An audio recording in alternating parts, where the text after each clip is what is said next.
Hola, ¿cómo están? Mi nombre es Arminda Labastida Núñez. Bienvenidos sean a su programa Arte y Derecho. Gracias por acompañarnos.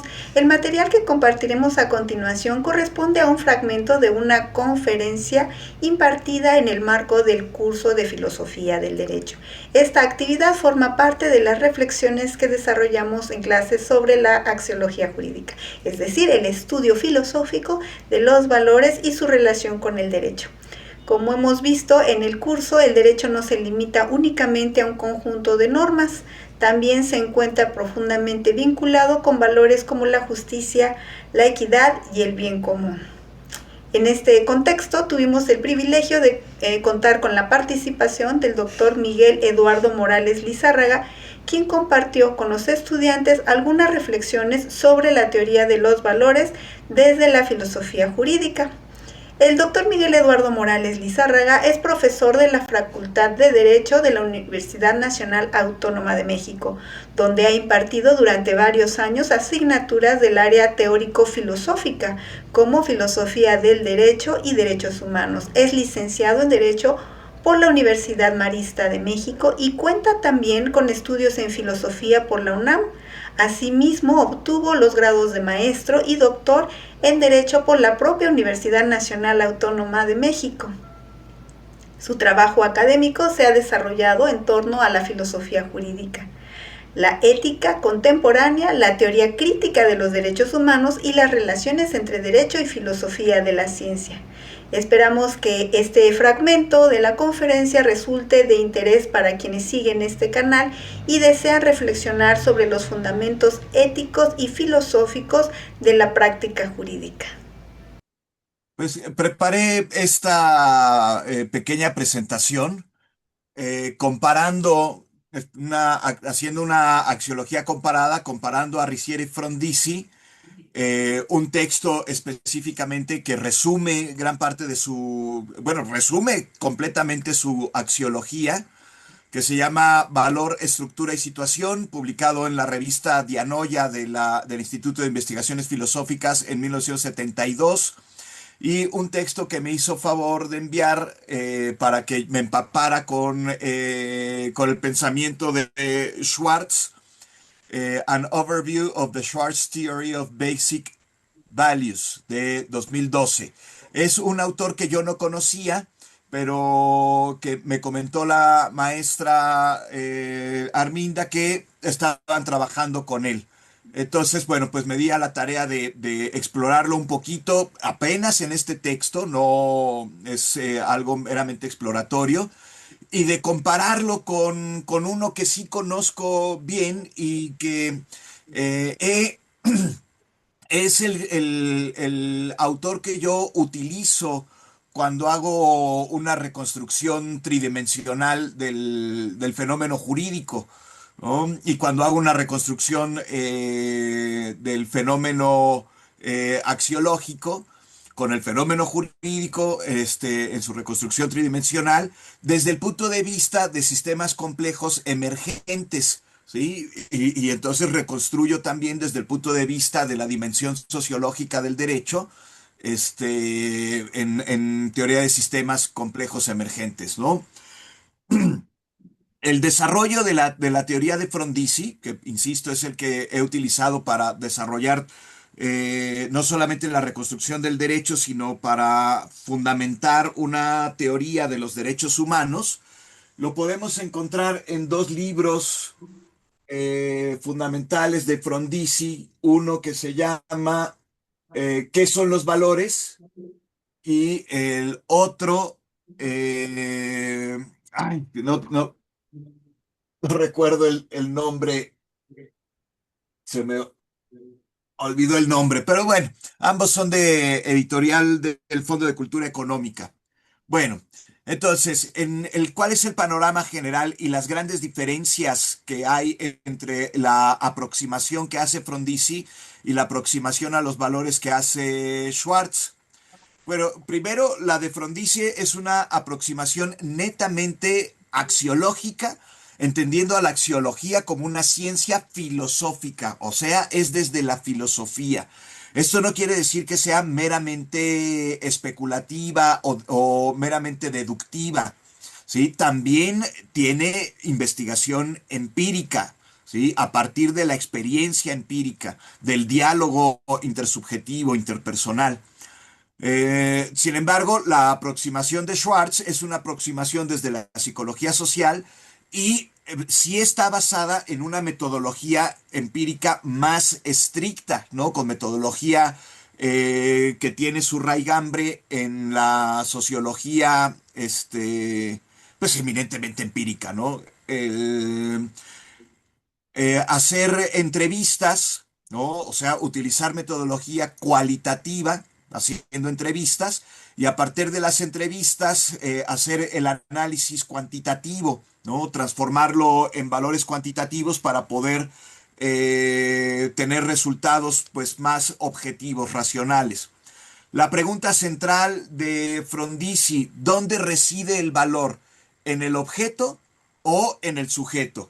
Vamos a ver que ya es obsoleto, o por lo menos desde el punto de vista de Frondizi, y me parece muy adecuado, que es obsoleto preguntarnos por el objetivismo axiológico o el subjetivismo axiológico. El valor, las cosas valen porque las deseo o las cosas las deseo porque valen en sí mismas, ¿no? Subjetivismo, objetivismo. Eh, la respuesta de Frondizi es que el valor es una cualidad estructural, también le llama cualidad emergente, o sea, emerge de la relación sujeto-objeto en una situación concreta. Entonces, y como el sujeto nunca es individual, nunca es individuo, no existe eso de individuo, el sujeto siempre es persona y ser persona es ser en relación, o sea, ser intersubjetivo. El ser de cada uno de nosotros, nuestra personalidad, nuestro carácter, ha sido construido, diría Habermas, intersubjetivamente, ¿no? Y no solamente lo dice Habermas, cualquier autor contemporáneo medianamente honesto nos habla de esta intersubjetividad de la persona humana, ¿no? Entonces, hay una intersubjetividad, por lo menos dos sujetos. Está el objeto y una situación circunstanciada. La pregunta central en Schwartz, ¿existen valores básicos universales y cómo se estructuran? Sigue siendo, cuando mete el concepto de universalidad, sigue siendo una pregunta por la objetividad de los valores. ¿Sí? Existen los valores suficientemente objetivos como para que sean universales en tiempo y espacio aquí y en China, ¿no? Y él, en su respuesta, encuentra que existen 10 valores motivacionalmente distintos, organizados, ¿sí? O sea, 10 valores que sí son universales, que son apreciados por cualquier cultura en tiempo y espacio. ¿No? Que motivan la acción de las personas, por eso son motivacionales, y que no hay una jerarquía entre esos valores, por eso están los distribuidos en una estructura circular, ¿no? La jerarquía se da en la situación concreta y más bien podríamos pensar en una jerarquía, entre comillas, pancultural, ¿no? Muy parecida a la jerarquía que hace el propio Max Scheler, que es un autor que va a criticar Frondizi, o una jerarquía, nuevamente Max Scheler desde la filosofía, idealista, trascendental, desde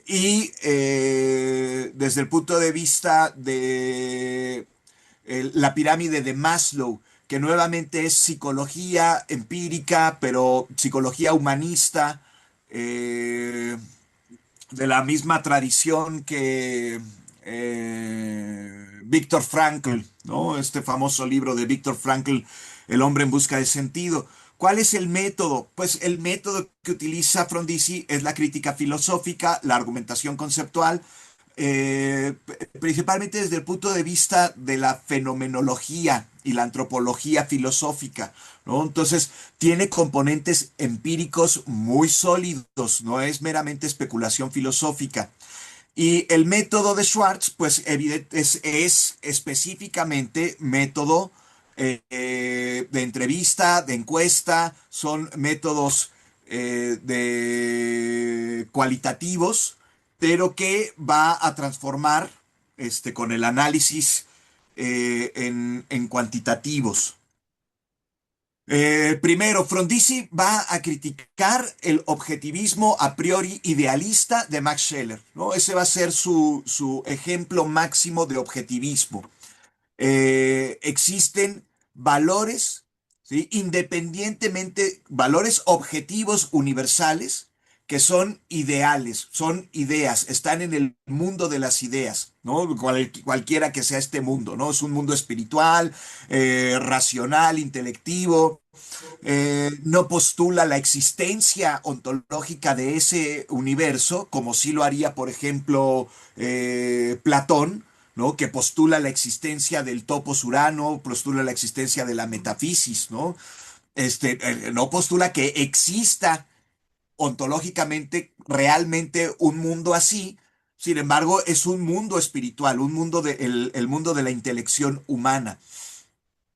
Eh, y entonces los valores no residen en los objetos, no son objetivos porque residan en los objetos, son objetivos porque son objetos ideales en sí mismos, o sea, otra categoría de objetos.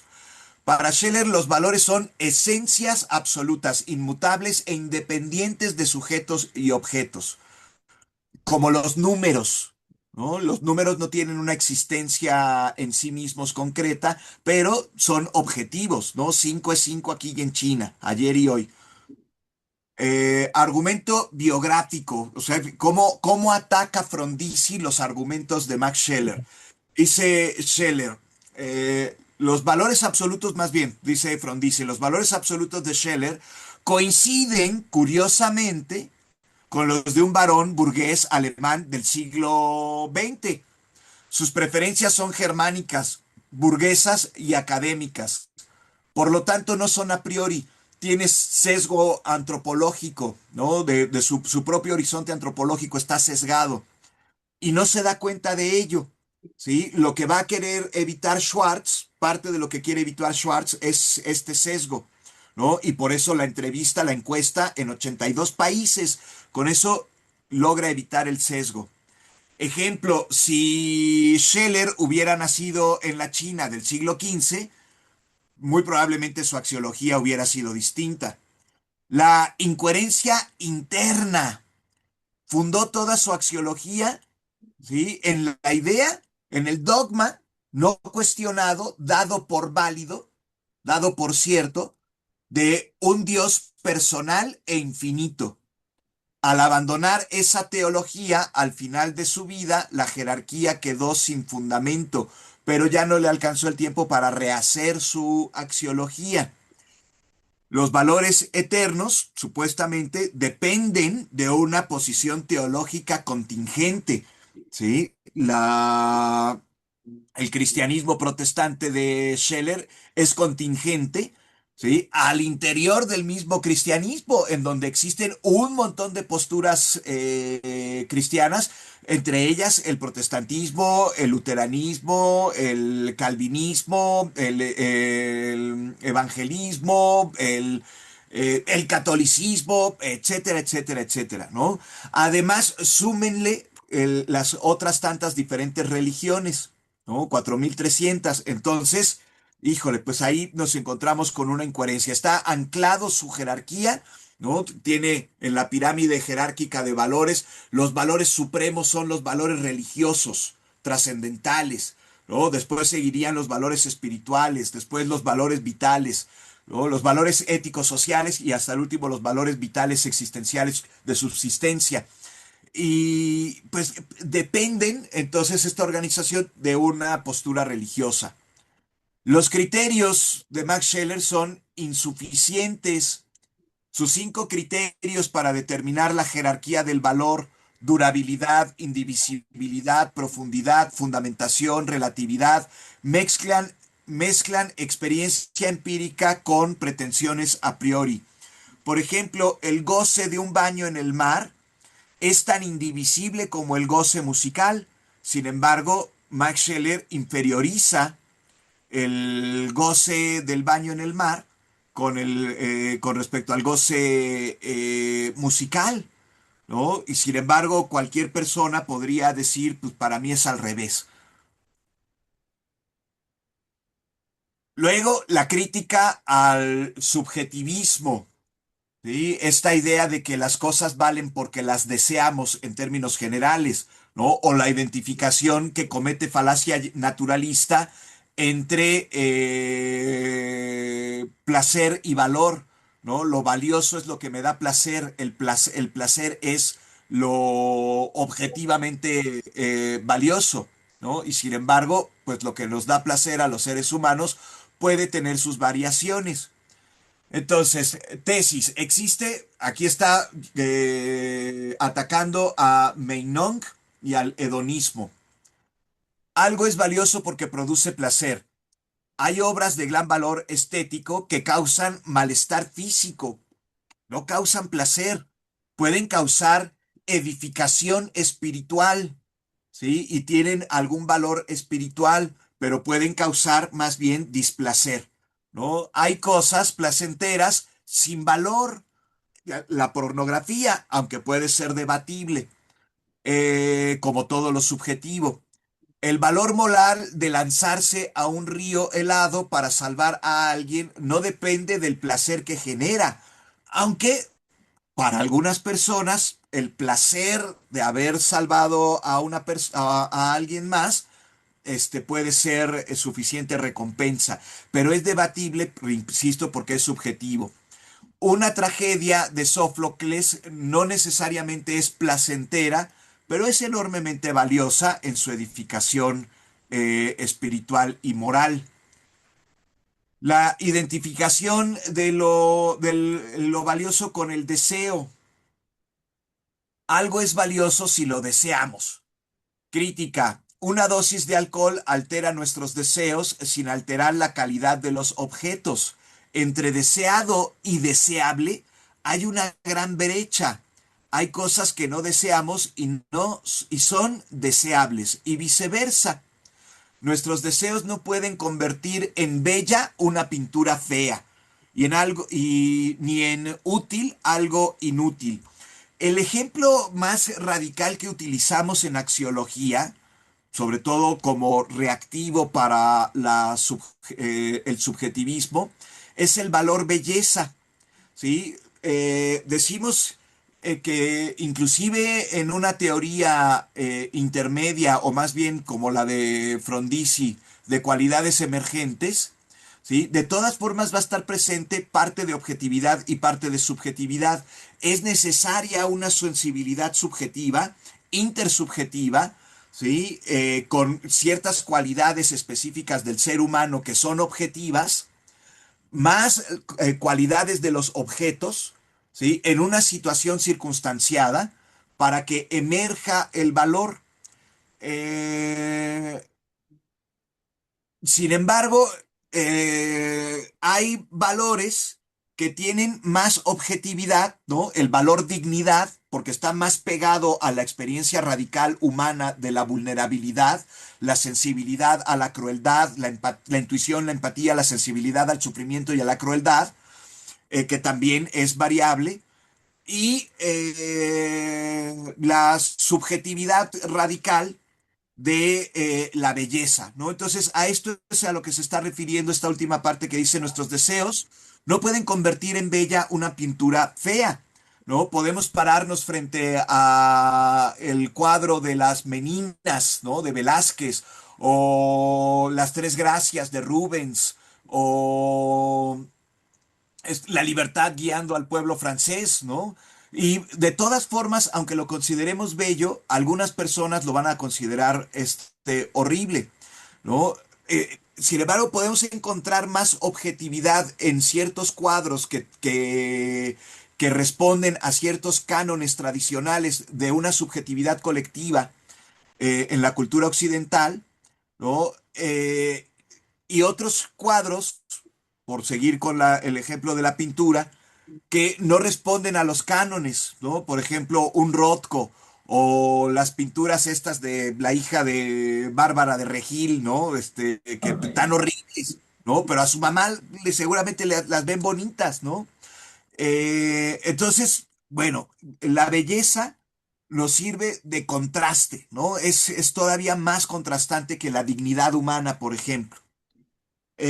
Interés X es valioso, significa que se ha tomado interés en X. O sea, valor es igual a lo que me interesa. Un arqueólogo se interesa en una pieza por error, que se interesa en una pieza por error, no le confiere valor real. Un interés basado en ignorancia no convierte lo inútil en valioso. ¿El interés de quién?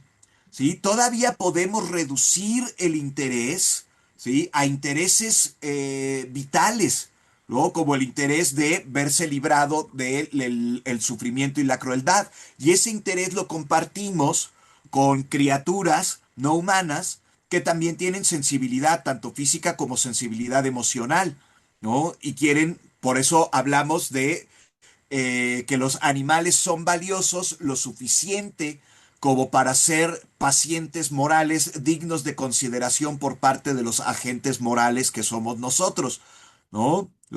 Les damos valor a los animales a este respecto por este tipo de interés. Pero nuevamente, el interés puede estar sesgado subjetivamente y regularmente el sesgo subjetivo es un sesgo de una subjetividad colectiva. Cuatro personas pueden tener intereses cualitativamente distintos en la misma obra filosófica.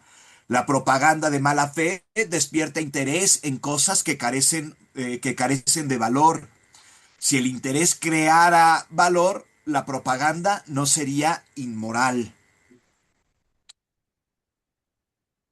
El valor entonces es una cualidad estructural, Gestaltqualität, o cualidad emergente.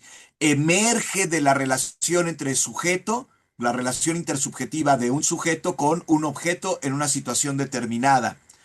El valor depende de propiedades naturales de los objetos, pero no se reduce a ellas, ¿sí? Valoramos los objetos, ¿sí? Para no hacer el cuento largo, porque se me va a acabar el tiempo.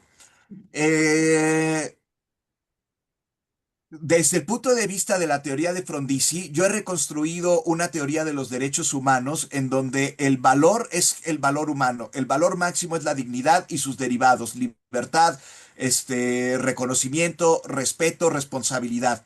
¿Sí? Y eso se traba solamente en la relación de exigencia de reconocimiento y respeto entre seres humanos. ¿Sí? Cuando decimos que un objeto es valioso, es solamente porque el objeto tiene ciertas cualidades, ¿sí? Que pueden ser relevantes, por no decir útiles, porque si dijera útiles reduciría el valor a la utilidad, que pueden ser útiles, que están relacionadas, ¿sí? Y que son relevantes a la relación de reconocimiento y respeto, ¿sí? Son condición, puede coadyuvar a a las condiciones de posibilidad de nuestra dignidad, ¿sí? Desde lo más vital, la propia supervivencia, la evitación del sufrimiento y la crueldad, hasta la edificación psicoemocional espiritual. Gracias por acompañarnos en Arte y Derecho. Hasta la próxima.